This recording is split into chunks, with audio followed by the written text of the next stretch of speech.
Okay, this is now the 5-minute tarot for the 30th of January 2018.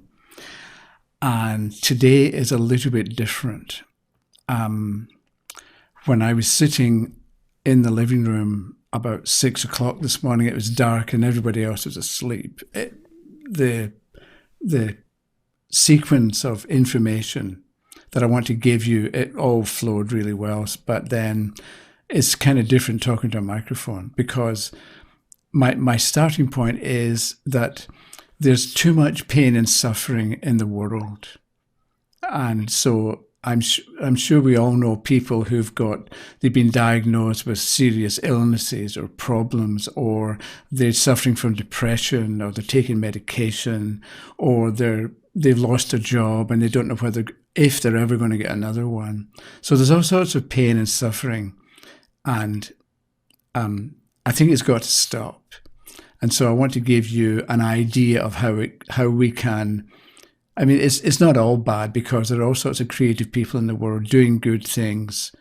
There's a link I'll put below. There's an architect from Burkina Faso. His name is Kere. And then there's a video about what he did.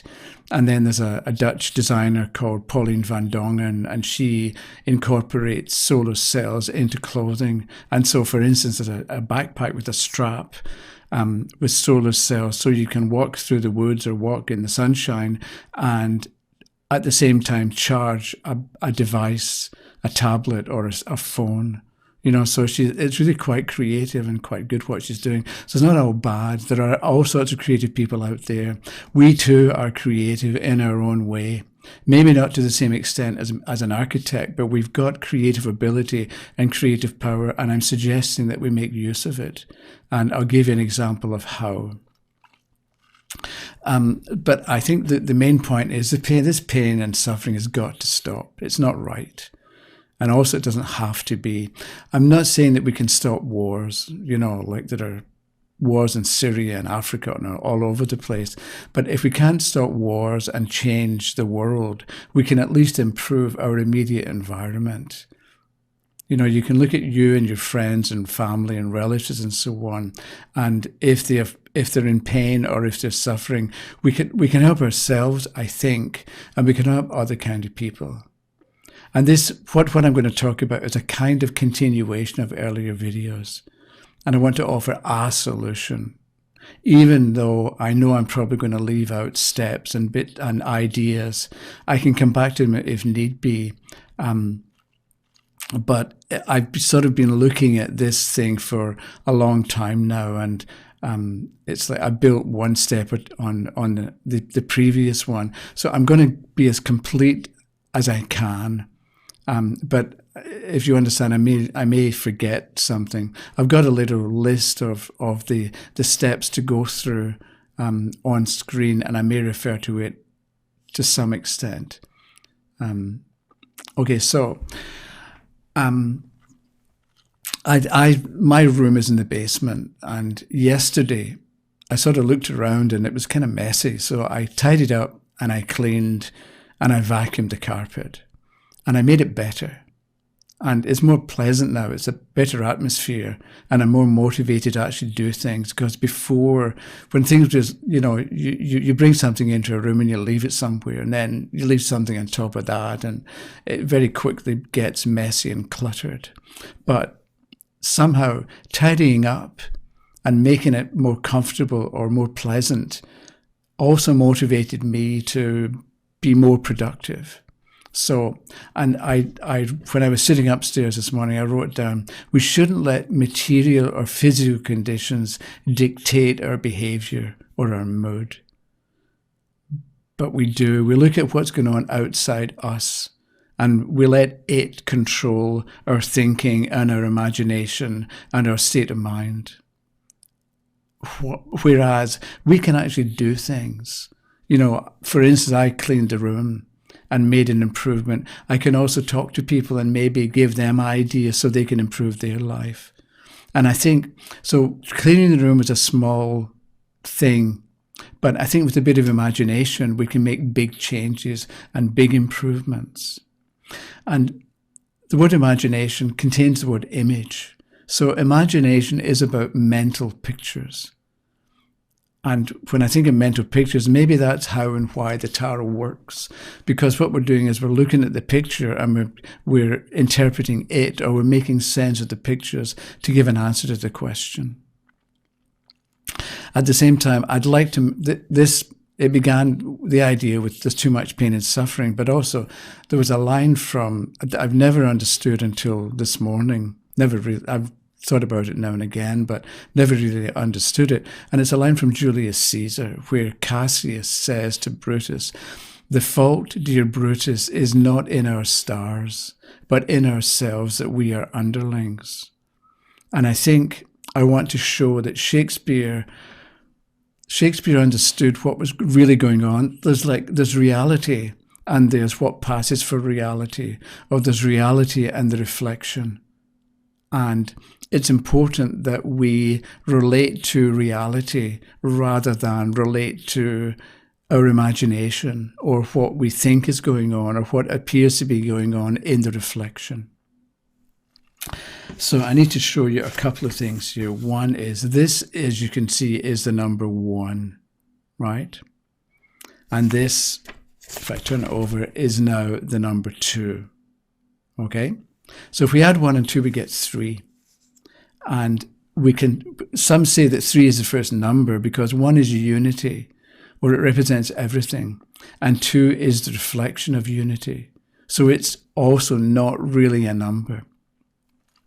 But if you join 1 and 2, we get this, right? We've got the straight line, we've got the shape of the number 2. And that happens to be the symbol for the planet Jupiter.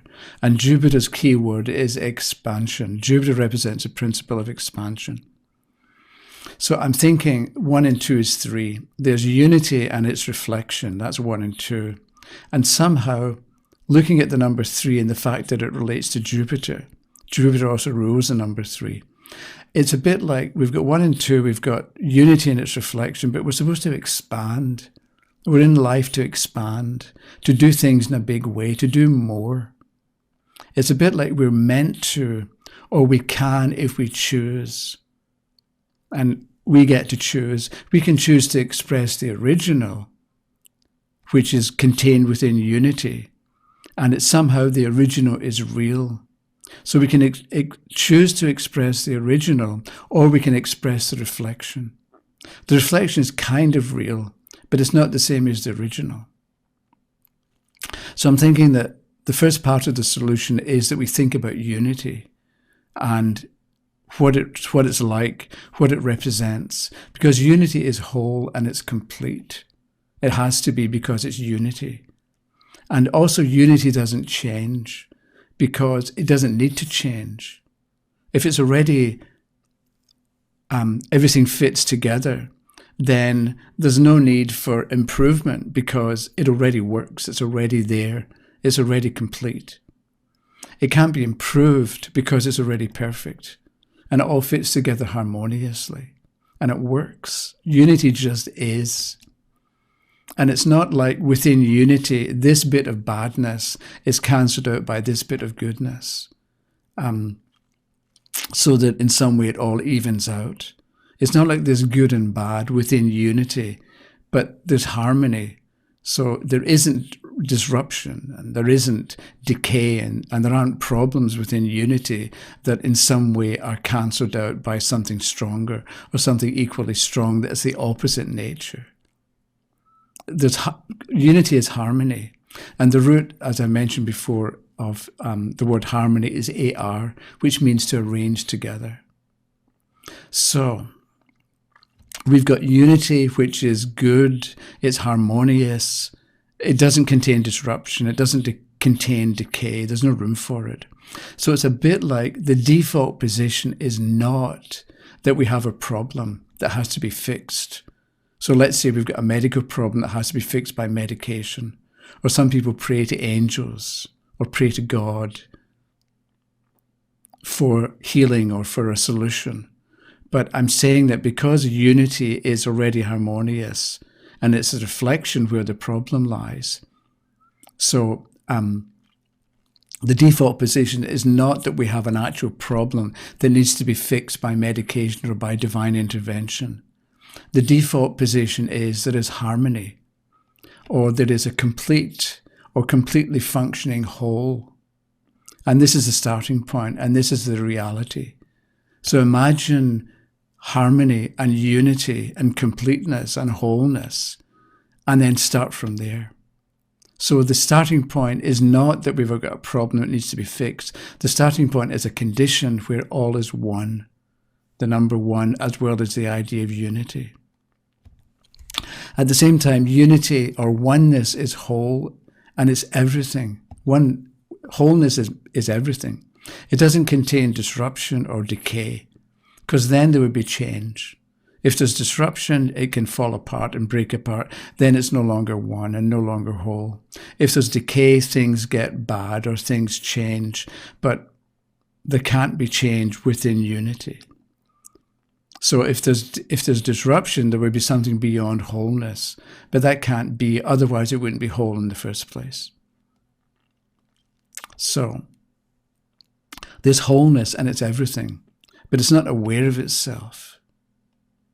In horoscopes, in astrological horoscopes, there's an aspect, there are angular relationships between planets. So two planets can be square each other, one here and one 90 degrees away.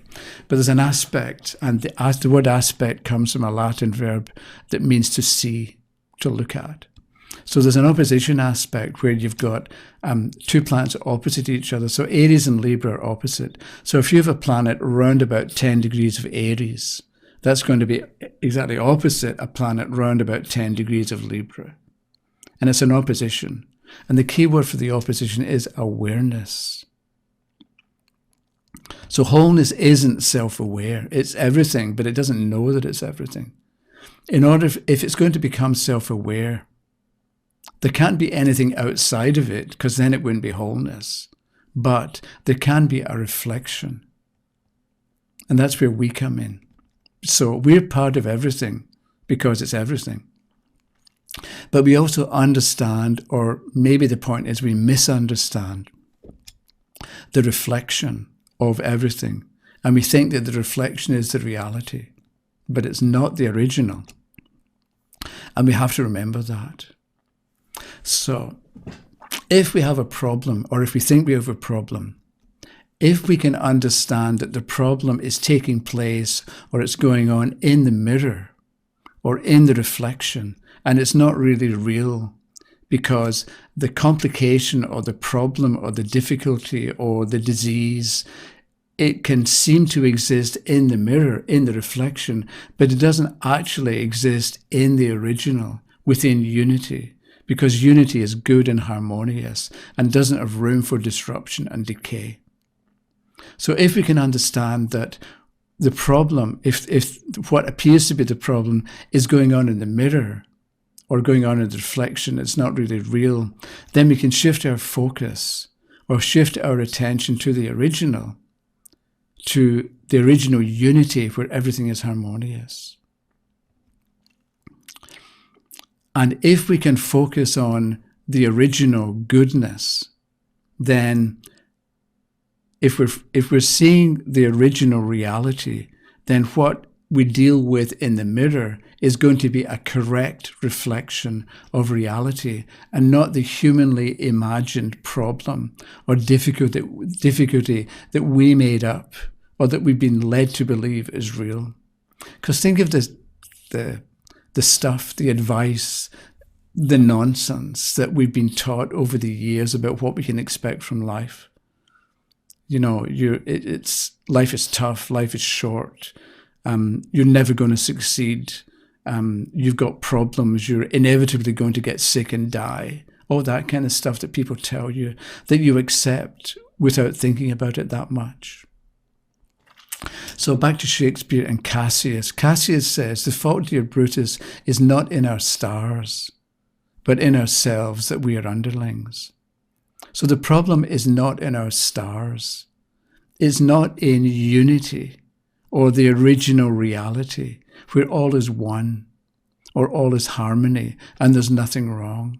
So the fault is not in our stars. The fault is not in the idea of unity and harmony. The fault is in ourselves and how we think and how we perceive and how we imagine, because we're underlings. And it's important to get correct our relationship with unity as well as with the reflection, and not accept what's in the mirror, what's in the reflection as true and real and having to be obeyed or having to be cooperated with. That belongs with unity and harmony and completeness. So how do we stop pain and suffering and depression and thinking you're unemployed, you're never going to be employed again? Spend time considering the nature and the condition of unity and wholeness. Think about it. Make some notes. Look up words. But understand that understand that unity is real, and what kind of reality is it, and what does it mean, and how does it operate in our lives? So think about the nature and the condition of unity and wholeness, and then what we see in the mirror, what we see in the reflection, is going to be a correct reflection of the truth of reality. And then the daily conditions of our life are going to improve because they're going to be in harmony with reality, which is automatically harmonious. And we're not going to be subject to and suffering as a result of our own imaginings in the reflection, which in some religions is referred to as a Maya or illusion. Okay, well, that was it. I don't know what you'll think of all this. Let me know. See what you make of it. And I'll be back in a couple of days, I think, with a more obviously tarot-related video. But at the same time, if we can incorporate some of these ideas about reality and reflection into our understanding, it means that we're going to look at any card with a bit more understanding. And so we're going to be able to make more of it. And so we're going to be able to give better information, or maybe a more accurate interpretation, and relate it more correctly to the answer to the question that the person has asked. Thanks for watching. Have a good day. Okay, bye-bye.